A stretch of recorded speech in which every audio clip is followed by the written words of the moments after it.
lectora? ¿Esta alma peregrina que deja tirado un piano por una revista de historietas? ¿A quién se le ocurre? Hay que estar fumado para poder siquiera sugerir semejante barbaridad. Lo terrible, lo verdaderamente espantoso, es que la chica le creyó a ese profesor el asunto de que podía dirigir. Según creo, le parecía interesante el oficio. En los meses siguientes, cuando ya no tenía que dedicarme largas horas, la vi husmeando partituras de dirección, especialmente la que su fugaz profesor le regaló.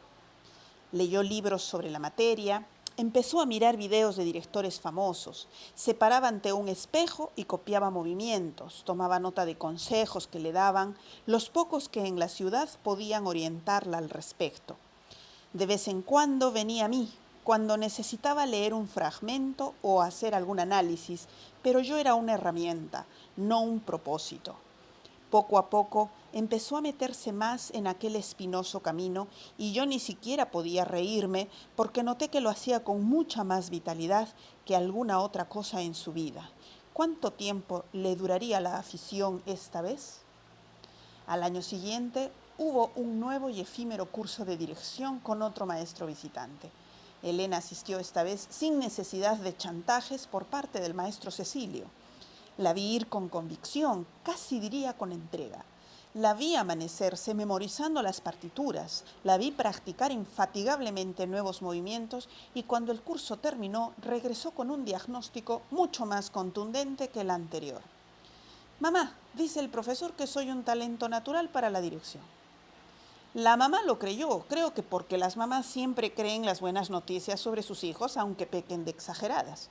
En uno de sus viajes le compró una batuta, la primera que la chica tuvo en sus manos, y empezó a dirigir pequeños conjuntos de voces, de instrumentos, entre amigos, casi por broma. La graduación del conservatorio la devolvió momentáneamente a su violín. Sacó el título como quien saca galletas del horno, porque ya era hora y estaba a punto, pero la dirección de orquesta le atraía demasiado. Seguía estudiando por su cuenta y empezó a ocurrirle un fenómeno curioso. Tenía la idea de que mientras más estudiaba, menos sabía y se desesperaba por su ignorancia. Verdad es que en la pequeña provincia no podía recibir demasiadas luces, pero también es cierto que tenía un instinto peculiar para resolver problemas de interpretación sobre la marcha. El milagro que la hizo torcer su destino empezó cuando la orquestal se quedó sin director y empezaron a estudiar la posibilidad de asignar el puesto a miembros del mismo elenco que pudieran hacerse cargo del trabajo. La elección no era fácil y tampoco sobraban candidatos. Un día en que Elena salió a trabajar, su mamá antes de salir le gritó desde el dormitorio: «Si te dan la dirección interina, acepta». La chica hizo un gesto de fastidio. Su interés en la dirección era algo íntimo, una especie de hobby con el que se entretenía los fines de semana.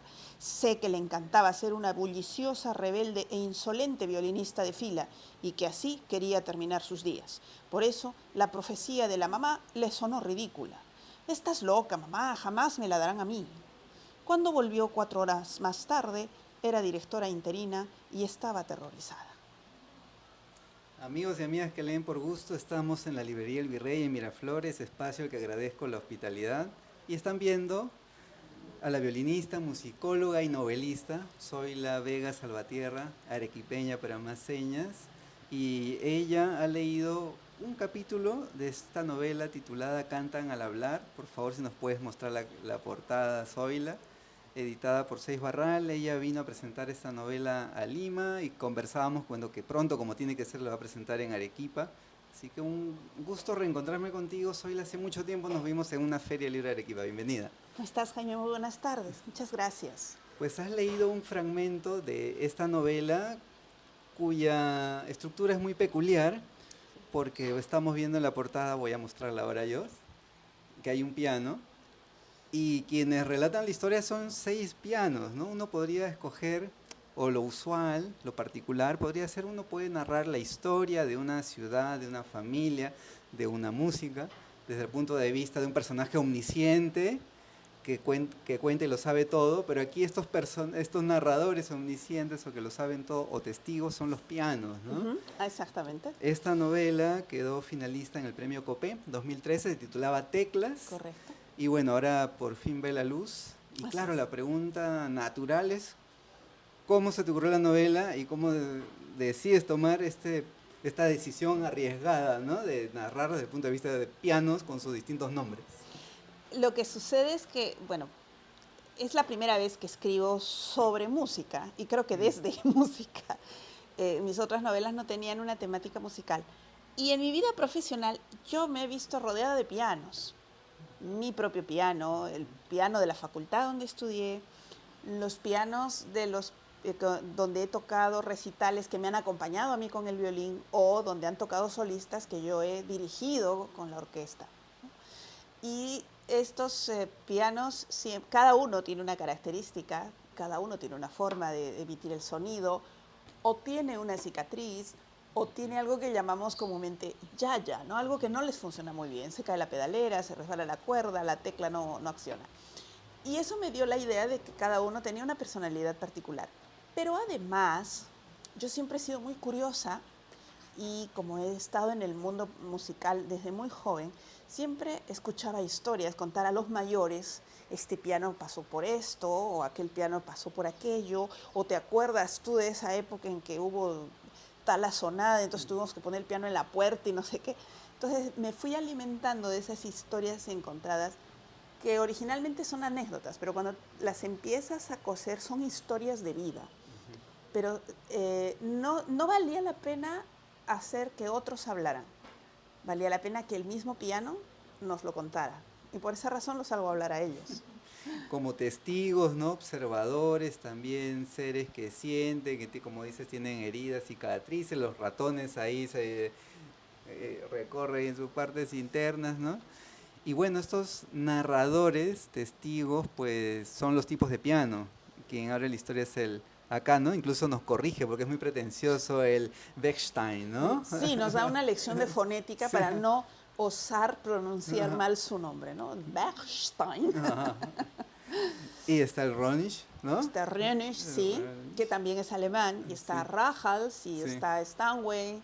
Hay un desconocido que Ajá. ha perdido su Sí, identidad, y está Yamaha, que ya significa el cambio de paradigma, ¿no? sí. Ya no son solo pianos europeos los que Mm. llegan a nuestro mercado, a nuestra vida cultural, sino también es la irrupción del Oriente, que te ofrece instrumentos de alta calidad y con una visión completamente distinta del mundo. Y este piano Rajal está asociado a la historia de este personaje. ¿Acaso alter ego tuyo? No lo sé, ¿no? Sí, yo nunca hago autoficción, por lo menos de una manera tan explícita, no. Yo Mm. prefiero disfrazarme en tipos de historias o circunstancias, me es más divertido hacerlo así. Pero yo siempre me pregunté, ya que he sido un gran fracaso, y no me avergüenza reconocerlo, porque uno tiene que decir la verdad, he sido un gran fracaso estudiando piano, o sea, es una de mis frustraciones, Mm. me encanta el instrumento, pero lo estudié con mucho descuido. Yo soy violinista de formación, entonces el piano a mí me complica demasiado la existencia, pero me encanta, es un instrumento que me gusta mucho, pero no pude abordarlo, no pude conquistarlo, no me entendí con él. Entonces la gran pregunta es, ¿qué diría mi piano si le dan la oportunidad de hablar de mí, o sea, de lo mal que me porté con él? Entonces es una especie de, primero de desagravio con él, de autodenuncia. Yo no sé si es autoficción, creo que es autodenuncia. Yo quedo muy mal en el asunto este. Pero darle la oportunidad de ver cómo me vio él Mm. desde el otro lado. Es un ejercicio muy particular ponerse desde el punto de vista de un objeto, ¿no? Sí, y que Ah, otro dé testimonio sobre sí, ti. Es como entrevistar a otro sobre cómo exacto. te ve. Y es algo que, hay una frase que me pinta de cuerpo entero, al menos eso es lo que yo creí, esta fugitiva del teclado, ¿no? O sea, es Ajá. lo único que hace es salir corriendo y nunca estudio. Y eso me pareció más honesto que intentar una historia donde podría haber compensado mis frustraciones, ¿no? Salí hecha una gran concertista, me fui de gira internacionalmente y regresé por mi piano. No, dije, ni yo me lo creo, mejor digo la verdad. Julio Villanueva Chan escribió perfiles ¿no? de ilustres arequipeños, científicos, artistas, y este es el capítulo dedicado a Zoila. Fue publicado por la Universidad Continental. Agradezco a Julio también por el obsequio. Y él en ese retrato, perfil que hace de ti en la, ¿no? En la página 9 me llamó la atención esta descripción porque se basa en entrevistas tuyas, esta es una cita en realidad. Siento una mayor complicidad con las palabras que con los sonidos. Uno podría pensar lo contrario, ¿no? Mi primera novela la escribí a los 12 años y es absolutamente idiota. Esta relación, esta complicidad con las palabras y con el sonido, ¿no? Entonces me lleva a preguntarte, ¿qué vocación fue primero, la música o es la música una especie de diálogo? Ahí dice justo lo curioso, cuando Soy la escribe no escucha música. Eh, a ver, hay varias respuestas allí. Ah, Primero fue la música. O sea, yo empecé con el violín a los 3 años y medio y aprendí a solfear antes que leer español. O sea, en 3 meses yo ya sabía los rudimentos del pentagrama, la clave, las notas musicales. Y recién a los 5 aprendí a leer castellano porque mi padre tuvo un ataque de pánico. Yo había terminado el jardín de infantes y era absolutamente analfabeta. Y mi padre consideró que eso era no solo una desgracia, sino un insulto familiar, ¿no? Entonces se abocó a enseñarme a leer. Pero yo seguí estudiando música y cuando llegamos al quinto de secundaria y se hizo un test de orientación vocacional, que lo hizo mi madre, que es psicóloga, salía primero literatura y después música. Pero yo ya trabajaba en la orquesta, yo entré a trabajar a los 15 años, con puesto, con sueldo, con todo. Entonces yo tenía clara la idea de que tenía que entrar a estudiar en el conservatorio y en la universidad música. Tuve un minuto de duda, porque yo quería escribir. Yo escribía desde adolescente y sí hice una novela idiota, eso que le dije a Julio es verdad. Pero supongo que así se empieza, ¿no? Haciendo claro.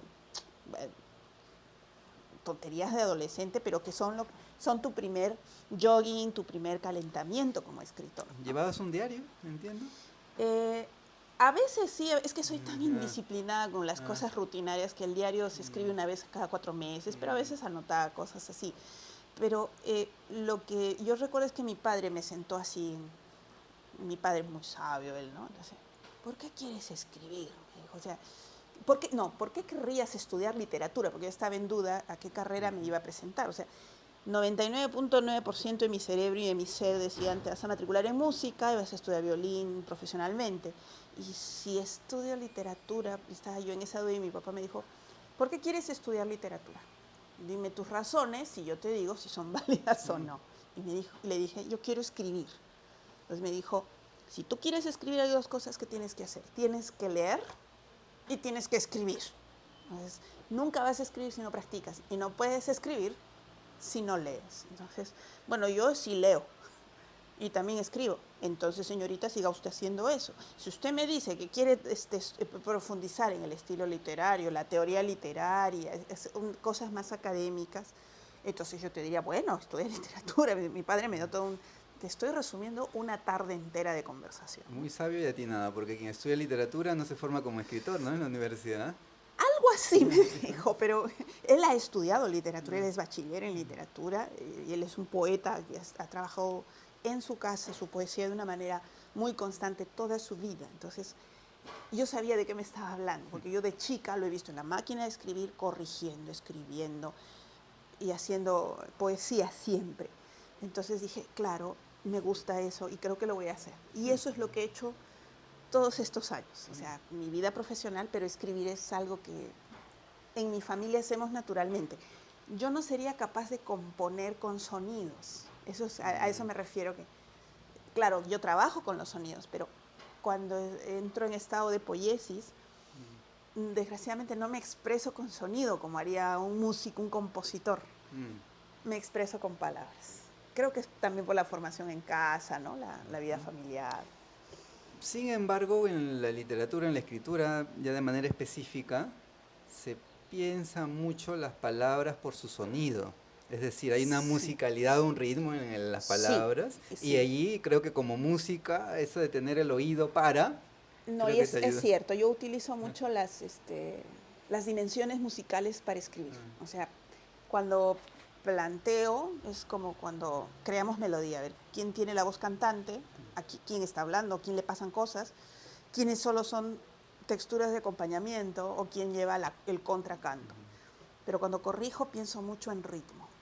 Si la secuencia de la narración es demasiado lenta, demasiado trepidante, o estamos en un crescendo hacia un punto de clímax, ¿no? Sí siento que manejo, o alguna vez que para alguna novela, la última que publiqué, El Muelle y el Sauce, la pensé como una fuga a cuatro voces, ¿no? Cuatro amigos hablando por su cuenta y la suma de las cuatro voces te da un resultado que es armónico, pero que no pierde su independencia. Algo así, para darte un poco de la forma como trabajo. Para volver a la novela y para quienes nos están viendo a Zoila y escuchándonos, la historia, decíamos, es narrada por 6 pianos, ¿no? Son los narradores que cada uno de ellos nos sitúa, claro, en su propia historia, cómo llegaron a Arequipa, que Sí. digamos es la ciudad desde la cual ellos enuncian, algunos con asombro la ciudad, es ese clima seco que les afecta Que es lo incluso. primero en lo que se fijan, porque Ajá, son hechos de madera, ¿no? ajá. Y también la historia de la ciudad en algunos acontecimientos históricos. A mí siempre se menciona este episodio de la revuelta en Arequipa contra el gobierno de Odría, pero desde el punto de vista histórico, social, pero es muy particular lo anecdótico en el que este piano sitúa, ¿no? Claro, en realidad, bueno, hay varias razones. Primero que la revuelta fue justo en 1950, son como a mitades del siglo, ¿no? Y es como una bisagra. Luego que sí, la novela funciona un poco como para retratar en parte una historia cultural de Arequipa del siglo XX, que todavía no la hemos escrito. Estamos más familiarizados con una historia cultural de Arequipa del siglo XIX, ¿no? Pero no del XX. Y me interesaba mucho esa visión cotidiana de los grandes hechos. A todos nos pasa que la historia nos ha pasado por nuestro costado infinidad de veces, pero siempre tenemos que ir a comprar el pan al día siguiente. Entonces, en nuestras vidas humanas, a veces estos grandes eventos no tienen tanto impacto, pero a la larga sí. Pero nuestra percepción es, bueno, sí, pasó ya, ahora tengo que ir a preparar el almuerzo, ¿no? Y es lo que les pasa a los pianos, que viven una especie de, en algunos casos, viven una especie de esferas de cristal, de burbujas, y los ecos de la realidad les llegan de muy lejos. A veces los afectan y los golpean, ¿no? Los hacen sufrir. Y a veces no entienden cómo esta realidad tan ajena cambia sus vidas sin ellos notarlo. De repente ya están en otro lado. A veces les sirve para ascender socialmente, como los individuos, y también los empuja cuesta abajo.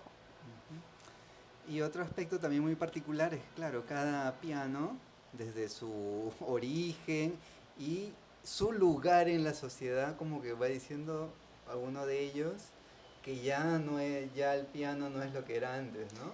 Sí, hay un canto de nostalgia en toda la novela, porque se está acabando con la visión que se tiene del piano como símbolo de la modernidad, de la intelectualidad y como centro de la vida familiar, ¿no?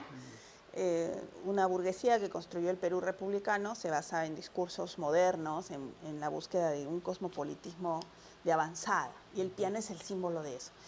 Pero después el piano se vuelve un instrumento musical, un producto industrial, esa es incluso la manera de construirlos actualmente, se vuelve una especialidad instrumental. Antes todos lo tocaban, ahora solo lo tocan los músicos profesionales. Entonces, ha cambiado completamente el paradigma de cómo entendemos un piano, de lo que es y para lo que sirve. Y es el fin del paradigma viejo, bueno, no viejo, sino antiguo, lo que intento retratar aquí, esa sensación de pérdida. No es que sea malo que cambiemos de paradigma, pero necesariamente lo que desaparece, lo que muere, se lamenta, ¿no? Steinway and Sons, ¿no? Ujú. Y habla ahí de la ópera de la Orquestal de Arequipa, dice, ¿no? Se iba a cometer, que se iba a cometer era la Traviata. Sí, no se iba a producir, se Ajá, iba a a acometer. cometer. Sí, ahí creo que se me pasó la mano, pero La idea había salido del cráneo de su flamante director y ahí habla la disputa, ¿no? Entre el prefecto y el alcalde. Y bueno, ahí está de fondo también, como decía hace un momento, el contexto político. Entonces, otra curiosidad ahí, Zoila, que tiene que ver con una analogía con la música o con la composición, ¿no? Como podría yo pensar, a ver ¿qué nos dices? Adelante. Que son como 6 novelas en paralelo, ¿no? En la medida que cada quien va narrando una parte de la historia. Lo que intersecta a todas es que se ocurre en Arequipa, pero no son personajes 6 Sí, puntos. y digamos las ligas que las van Mm, juntando, el terocal que ajá, los va uniendo son los secundarios, que no ah, siempre aparecen, que son eventuales y ah, que están allí para decirnos que hay cosas en común, ¿no? Son como líneas en el espacio que gracias a los secundarios se intersectan. Entonces, eh, primero que la novela no tiene un tiempo lineal, o sea, eso fue lo primero que no me asustó, pero sí yo sabía que iba a ser un poco como física cuántica, ¿no? Como el problema que plantea la película Interstellar, ¿no? Que ah, estás en diferentes tiempos y luego te ves a ti mismo del otro lado del espejo. Eh, Segundo, que también me planteé el hecho de que era posible que fuera un libro de cuentos, ¿no? sí. Donde cada uno concibiera su historia. Pero creo que eh, al darles las secuencias, en la primera secuencia se presentan, sabemos quiénes son y un poco cómo son, cuál es su personalidad. Y luego ya empiezan a desarrollar sus Mm, historias. Me interesaba mucho que no fueran historias autoconclusivas unas con otras. Creo que entre todos van tejiendo un clímax, para bien o para mal. Algunos caen antes, otros ascienden después, entonces van creando un equilibrio que creo que atrapa a la atención del lector. Ahora, también al lector se le puede dejar la libertad de que lo lea como quiera, ¿no? No quiero decir rayuela porque eso es una genialidad aparte, ¿no? Pero hay gente que preferirá de repente saltarse, regresar y no haría ninguna diferencia. Lo que sí creo es que la estructura que le di alivia tensiones. Hay pianos a los que les va muy mal y hay pianos que a la vez les va muy bien. Entonces, puedes mantener un equilibrio emocional si lo lees como lo diseñé, pero no significa que sea obligatorio. página 215. A ver si nos puedes leer un fragmento. Es el Running, ¿no? 200, ajá, el range. Ajá. Así han llegado mis años actuales, que no son los últimos. Me ha pasado de todo en estos tiempos. Las aventuras en la universidad son tantas que necesitaría una novela solamente mía para poder contarlas. El último accidente serio que me pasó fue que un día me movieron para hacerle sitio a la orquestal y como tenía una pata floja, me di un centanazo en el piso con mi cola. Afortunadamente no fue nada grave. Como me han destinado a esta sala universitaria y los que mayormente me usan son los chicos de la Facultad de Música, ellos tienen buen cuidado en moverme, limpiarme y tocarme. Los empleados han aprendido a atenderme, aunque sigo extrañando los extensos cuidados de don José, que después de Roberto fue el que más se preocupó por mí. Después de que se jubiló, venía a verme de vez en cuando para darme alguna afinación y mantenimiento, pero con el tiempo también se jubiló de esa responsabilidad y me quedé nuevamente solo. Esto para marcar que cada piano tiene, como comentábamos, su propia personalidad. Quizás el más atildado es o el más altisonante, o no sé, es el El Bechstein, ¿no? Bechstein, ¿No? sí, Que sí. tiene una manera muy particular. El desconocido, pues, ¿no? Como comentabas también, bueno, ha perdido su identidad, Es el más lloroso, ¿no? es Sí, el más lacrimógeno. sí, eso marca y favorece también la lectura. Por eso te decía, son como 6 historias. Y Sí. como te digo, se Ah, equilibran, porque si sí. solo lees las arrogancias alemanas del Ajá, Bechstein, te ah, aburres. sí. O sea, imagínate estar con una persona que todo el día te habla de la misma manera. Ajá. Digo, no, creo que eso no sería sabio hacerlas autoconclusivas las historias, ¿no? En tanto, Yamaha, el japonés, es un poco más, ¿no? Es que Relajado. es Sí, adolescente, claro. es joven, es un piano joven y es un piano que fue comprado para un propósito específico. Él Ujú, va directo a una sala donde lo miman, lo quieren, lo pulen, lo defienden, ¿no? Tiene una vida feliz, entonces, salvo un pequeño accidente, él se puede dar el lujo de hacer disquisiciones estéticas, o mm, sea, porque la música en los altos, el empirio de no sé qué y todo, entonces se puede dar el lujo de filosofar, pero tiene una buena vida. ajá. Decías que es la primera vez que escribes directamente sobre música. Sí. Ahora es una beta también que podría explorarse muchísimo más en la literatura, ¿no? Dado que es mejor que alguien que conoce, puede por Sí, ahí. es lo que estoy Ah, haciendo. La que estoy escribiendo tiene ah, que ver ahora con la dimensión lírica. mm. pero la estoy planeando en tono, no quiero decir de comedia, pero es desopilante. Entonces, tengo que estar de buen humor para escribirla, porque si me enojo no sale nada. Y es el segundo intento, es lo que estoy, bueno, no intento, es el segundo proyecto que tengo sobre música. Todo lo demás que he escrito tiene que ver con otras cosas. Pero se hace, no digo fácil, se hace interesante poder verter todo lo que uno sabe en lo que suena a lo que habla. ¿En qué se diferencia o en qué difieren tocar el violín y escribir o tratar de Bueno, componer? justo cuando yo estudiaba la maestría en musicología y trataban de meternos los primeros conceptos, una cosa que me fascinó que me explicaran es cómo hablas de algo que debe sonar.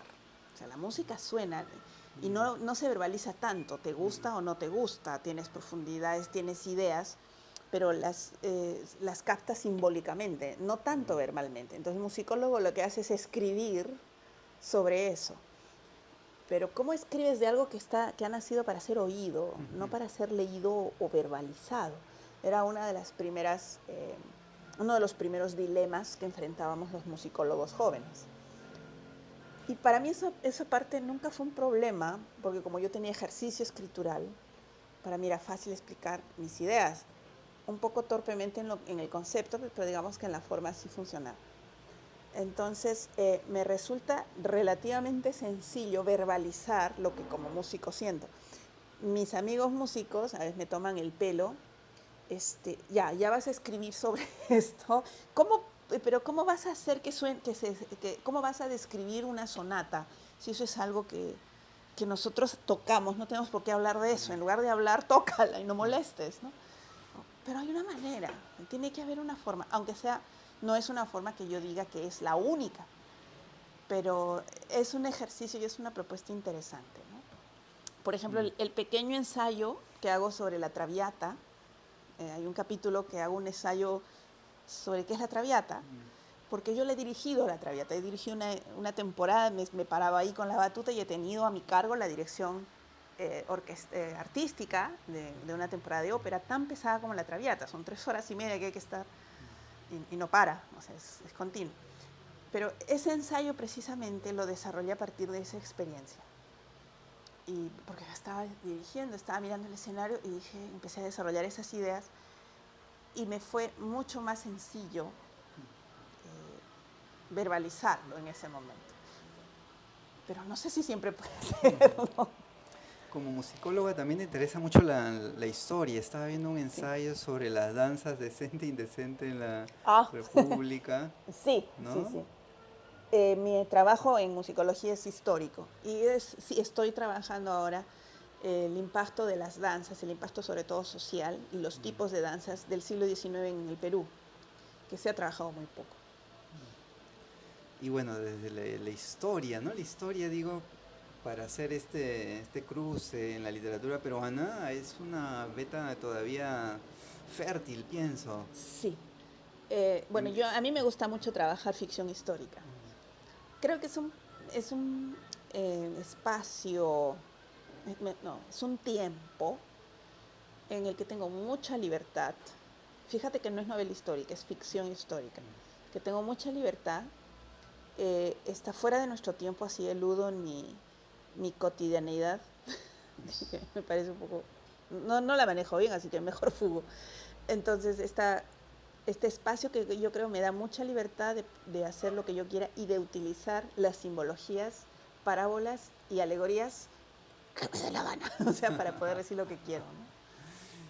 Zoila, un gusto haberte encontrado, reencontrado. Este espacio también es una oportunidad para conocerte como lectora. Claro, si esto fuera un espacio de música, te preguntaría por tus 5 sinfonías, ¿no? Favoritas o tus 5 compositores favoritos, pero es un espacio de libros abierto a lecturas que tú quieras destacar, resaltar y comentar brevemente. A ver, hay mucho de Orhan Pamuk y Me llamo Rojo en este libro. A mí me gustó mucho esa técnica que tenía Orhan Pamuk para tejer una verdadera mandala alrededor de un capítulo donde el rojo es un personaje que habla solo una vez, pero todo lo demás es la perspectiva de un personaje que van contando. Eso me pareció fabuloso y honré esa estrategia de Pamuk, que la he usado en otras novelas también, en Cantan al hablar. Admiro mucho la oralidad de Saramago. Cuando lees el Evangelio según Jesucristo, lo lees de tapa a tapa y dices, este hombre tan genial como puede recrear un mundo completamente al revés a partir de los 4 evangelios y hacer un relato absolutamente cautivante, lleno de lugares comunes, de cómo habla la gente, o sea, Dios y el diablo en una barca con Cristo y diciendo, bueno, ya está bien, llévalo, mátalo, pero ya sabes que después todo es un plan para hacer propaganda religiosa. Esas son genialidades que nunca se me hubieran ocurrido. Las estrategias, por ejemplo, de Gabriel García Márquez, de no soltar a tu lector, de jamás aburrirlo. O sea, te puede dar conjuntivitis, te puedes quedar ciego, pero te lees 100 años de soledad de un viaje, ¿no? Rulfo también tiene eso.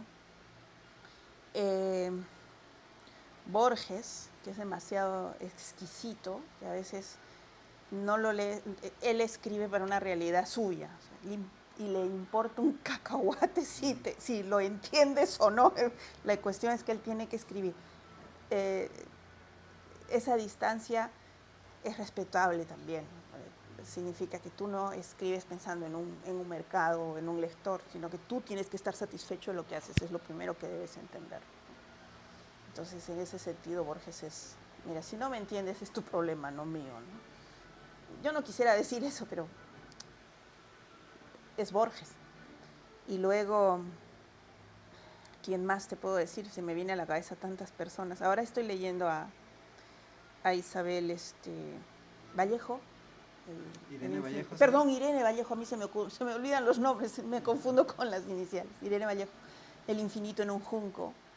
Y es un libro precioso, mi formación clásica lo disfruta muchísimo, ¿no?